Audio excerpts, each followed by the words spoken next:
Welcome back to another weekly watching. Let's dive right into what I watched this week, shall we? First I saw 300, and Zack Snyder's one of those directors we either love or hate. And I don't love him, nor do I love this film. Despite the film taking place in ancient Greece, the whole thing feels very American.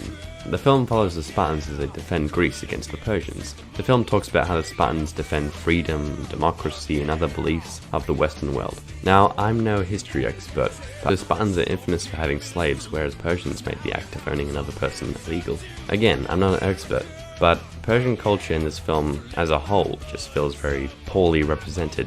And considering the film was made in the 2000s, where discrimination against Middle Eastern people was at a peak, and also considering Zack Snyder's past for painting Middle Eastern cultures in a negative light, representing Persian people so inaccurately in this film feels a little gross. But putting aside the themes and messages of the film, how does the rest of it hold up? In my opinion, not great. The action scenes are kinda cool, until you realize that they're all made up of slow motion. Then fast forward and slow motion. Then fast forward and rinse and repeat non-stop. And the entire film's color palette looks like getting hit by Jurati in TF2. So yeah, I'm not a big fan of this film, and it was easily the worst film I saw this week.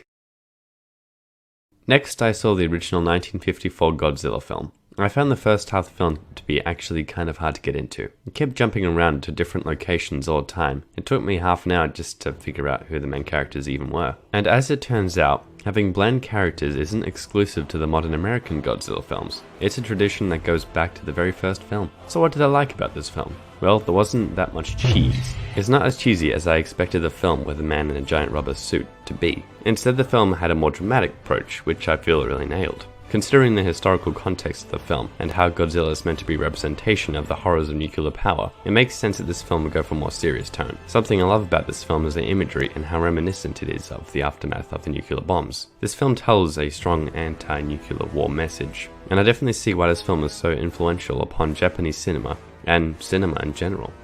It was really cool to see the original film of Japan's greatest monster threat, other than Boris Johnson. Last film I watched this week was Monsters Inc., and I'm gonna pass it on to my good friend LargeFrostyShake to review. Thank you, Cerealty. This week I watched Monsters Inc. I think it was a great experience in rewatching it, as I was able to truly appreciate the writing of this great classic. I also noticed many Easter eggs, such as the toys like the Jessie doll that we see, and the Nemo toy. I feel like this is a very great nod to the future movies that Pixar was going to make. And, people at the time didn't really know what all these toys were. And I feel like rewatching it is quite a good experience, as you kind of wonder, wow, Pixar are pretty smart. The humor in this movie may have been a little bit bland compared to today's standards, but it has stood the test of time, as it has made me laugh on multiple occasions. So for that reason, I give this movie a 4.69 out of 5. Nice. And again, thank you, Cerealty, for inviting me to come on the show. Thank you, LargeFrostyShake. If you and the audience enjoy random but entertaining memes, then go check out his channel.